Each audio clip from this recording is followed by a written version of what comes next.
before the Horus Heresy, before the Great Crusade. There was a time the Imperium prefers to forget.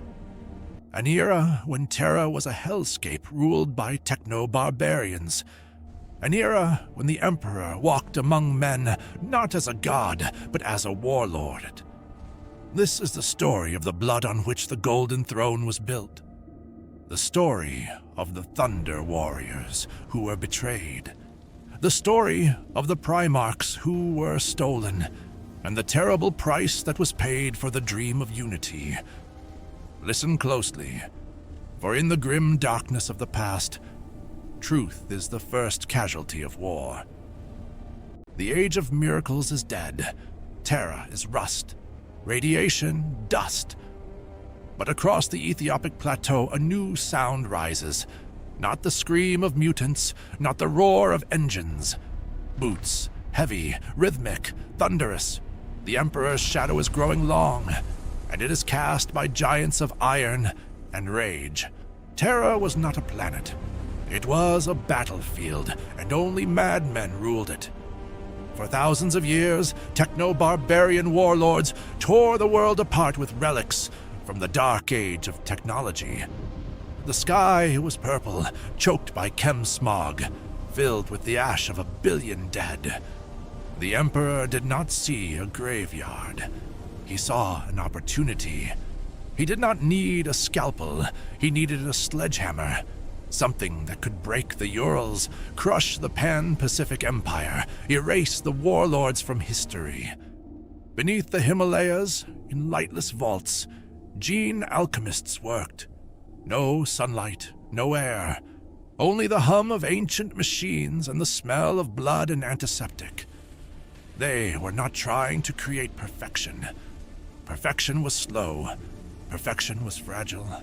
They were trying to create power, raw, unstable, violent power, the Kataegis, the Thunder Warriors, not born as children, not raised, not trained from youth, made from grown men, captured, selected, broken down to the marrow and rebuilt with brutal efficiency, bones reinforced, organs replaced, muscle grown like layered armor over a human frame that no longer truly existed.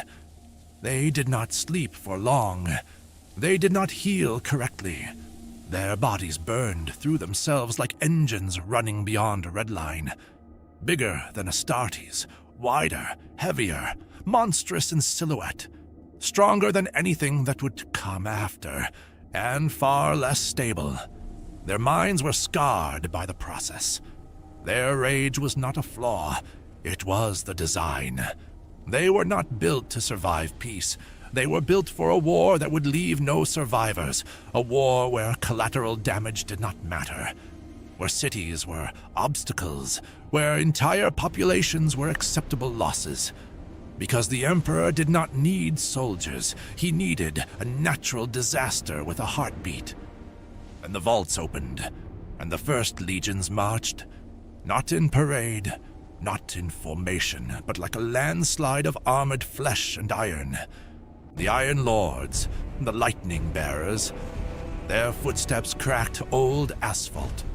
Their shadows swallowed streets. Where they walked, the great slaughter followed. They did not conquer, they erased. Fortresses collapsed not from siege, but from impact. Warlords died before they understood what they were fighting. A Thunder Warrior does not know fatigue. He does not know fear. He knows only the red mist of the Emperor's will. From the siege of Albion, where entire hive stacks were torn open like metal coffins, to the breaking of the Frank hives, where rivers ran black with ash and blood, the eagle's banner rose over mountains of skulls. Cities vanished from maps. Tribes vanished from memory. History itself was being edited in real time. And wherever the Thunder Warriors went, silence followed. A terrible, absolute silence. The unification was almost complete. The tribes were broken. The warlords were gone. The techno-barbarian empires lay in smoking ruin. And for the first time in centuries, Terra grew quiet. No artillery, no orbital fire, no screaming skies, just winged over empty ruins. But in that silence, a terrible realization formed inside the Imperial Palace. The Thunder Warriors were made for the storm. They were perfect for chaos, perfect for annihilation. But there is no place for a storm in a world that seeks peace. Their bodies were failing, their minds were fraying, and they had seen too much blood to ever become soldiers of a new order. They were weapons, and weapons, once the war is over, become a problem. And far to the east, the peaks of Mount Ararat wait beneath cold clouds and silent snow, and the Emperor's gaze is already shifting. The storm is over, but the air does not smell of victory. It smells of ozone, old blood, and cold, calculated intent. The Thunder Warriors have won the world for their master. Now, they must pay the price for their success. The Battle of Mount Ararat, the final act of the Unification Wars. The kingdom of Urartu lay shattered across the mountainside. The last of the great warlords was dead. The Thunder Warriors stood upon the frozen peaks, their Mark I armor cracked and blackened, their gene seed failing inside their bodies, but their spirits triumphant. They planted the eagle's banner into the thinning air. They believed this was the moment history would remember. They thought they were the future. They did not know they were already ghosts. Around them, the wind howled across silent snowfields and broken corpses. For the first time in decades, there was no enemy left to kill, only silence. But the victory was hollow. Inside their massive frames, something was wrong. Tumors pushed against reinforced bone. Organs failed without warning. Vision blurred, hands trembled, some warriors collapsed without explanation. Others flew into uncontrollable fits of rage, striking at nothing. The Kataegis were dying anyway.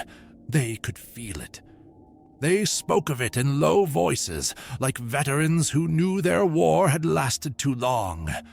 The Emperor could have let them fade. He could have granted them a warrior's rest. But a weapon that malfunctions is a liability. And the Emperor does not tolerate liabilities. Then, shapes began to move in the snow below the ridgeline. At first, the Thunder Warriors thought the enemy had returned. They reached for weapons, prepared for another slaughter. But these were not mutants, not rebels, not warlords. Golden silhouettes moved with impossible precision through the storm. The Legio Custodes had arrived. There was no warning, only the sound of guardian spears cutting the mountain air. The first Thunder Warrior fell before he understood what he was seeing. Then the mountains erupted into violence. The Thunder Warriors were exhausted, dying. But they were still the storm. They fought back with a ferocity that shook the Himalayas. Brother against brother. The golden giants against the iron giants. Spears pierced ceramite that no warlord weapon had ever breached. Blades forged by the same hand that created them now cut them down. The snow turned red, then black. By the time the sun rose over Ararat, the legions of thunder were gone, erased. Not by the enemy, but by the Father they served. The official history says the Thunder Warriors died heroically in the final battle. A lie. The Emperor needed a clean slate for his next project. The Astartes, a better version, a cleaner version, a controllable version. But as the blood dried on Ararat, one truth remained. The Himalayan vaults were not empty. Deep in the dark, the 20 suns were waiting, and the great bargain was about to be sealed. The Thunder Warriors are dead. The mountains of Ararat are silent. But beneath the Imperial Palace, deep in the heavy water vaults, the real work has just begun. The Emperor did not end a war. He cleared the board for gods. While the snow of Ararat was still red with blood, the Emperor had already returned to the vaults beneath Terra. The Thunder Warriors were tools, rough, unstable, disposable. The Primarchs were art. 20 genetic masterpieces floated in amniotic tanks, not made from men, but from biological perfection guided by a singular will. The scientists of the Biologicus labored for decades, surrounded by the hum of stasis fields and the sharp scent of ozone. They believed they were building generals. They were wrong. They were building sons. Each one a facet of the Emperor himself. Magnus, his psychic might. Horus, his ambition. Russ, his executioner's hand. These beings were not meant to rot like the Thunder Warriors. They were meant to rule forever. The glass of the incubators was thick, but not thick enough to hide the power growing inside. But biology has limits. Flesh can be strong, but it cannot be divine. To create a Primarch, the Emperor needed something more, something stolen. He traveled through the warp gate on Moloch. He stepped into the realm of chaos itself. And there, he made a bargain. He returned with fire in his hands. The souls of the Primarchs were not crafted from DNA alone. They were forged from the raw substance of the warp, sanctified by science, but born of the Imperium. This was the secret he told no one, not the Custodes, not Malcador, no one. He believed he could tame the warp, use the enemy's power against them. It was the only gamble he ever truly lost. The laboratory was a cathedral of science. Geller fields hummed softly, keeping nightmares at bay. Inside 20 silver capsules, the infants grew. They were perfect. Too perfect for this universe. But in the Immaterium, the Chaos Gods watched. They saw their own power trapped in golden cages. They saw a threat to their eternal dominion. And they began to whisper, through metal, through glass, through psychic shielding. The Emperor believed his wards were impenetrable. He believed he had outsmarted the gods. But arrogance is the only flaw of a genius. The air in the laboratory grew cold. Frost formed across instrument panels. The Geller fields flickered. Not a malfunction, an intrusion. And the Emperor was not in the lab when it happened. For one single moment, the 4 powers of chaos stopped fighting each other and united against the anathema. Alarms began to scream. The glass of the incubators vibrated. The great scattering was about to begin, and the galaxy would burn for it. The sirens stopped. Not because the threat had passed, but because there was nothing left to save. The Himalayan laboratories, which an hour ago were the pinnacle of human science, now looked like the ruins of an ancient temple. The glass of the incubators was shattered. Cables sparked in the dark. Amniotic fluid mixed with the blood of scientists on the cold floor. The Emperor stood amidst this ruin. He did not scream. He did not curse the gods. He simply looked at the 20 empty pedestals. His sons were gone. The lion, the wolf, the angel, the phoenix. All of them scattered through time and space, thrown onto barbaric worlds to be raised by monsters. Malcador the Sigillite, regent of Terra, walked into the chamber. He leaned on his staff, his ancient face gray with horror. "We have lost," he whispered to the shadows. "Without the Primarchs, the Great Crusade is impossible. The Thunder Warriors are dead. We have no generals. We have no army. We are trapped on a single planet." It was the moment the Imperium should have died before it was born. In the Immaterium, the Chaos Gods laughed. They believed they had broken the anathema. They believed that without his demigods, he would surrender, but they forgot who they were dealing with. The Emperor does not know despair. He knows only cold calculation. The Emperor knelt. He picked up a shard of glass from the floor. On it lay a single drop of blood. It was not just blood. It was a genetic key. "They took my sons," he said quietly, "but they left the blueprints." He made a decision that would change the galaxy forever. He would not wait.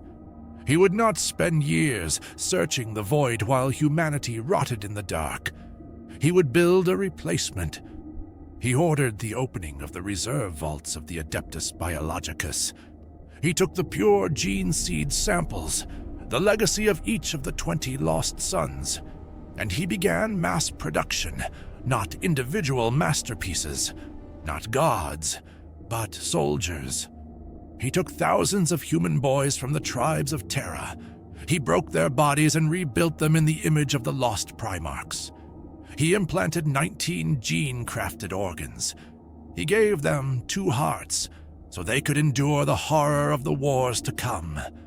Thus, the Grey Legions were born, the first Astartes.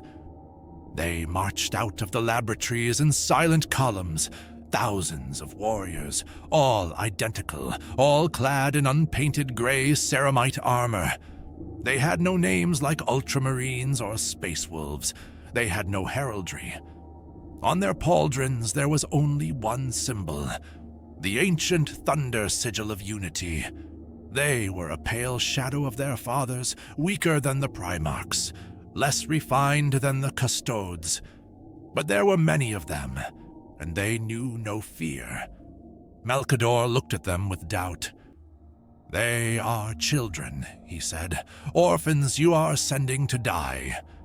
"No," the Emperor replied, "they are angels of death." The Emperor led his Grey Legions to the surface. The sun was rising over a burning Terra.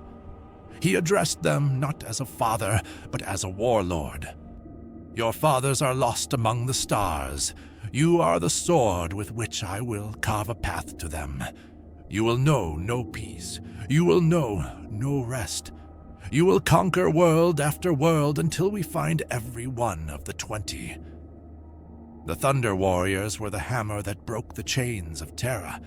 But these new warriors, these Space Marines, would be the blade that conquered the galaxy. The age of unification is over. The age of gods has been delayed. The age of the Astartes has begun. History is a weapon. Most are too weak to wield it. Are you? Subscribe to access the full archives. Knowledge is power.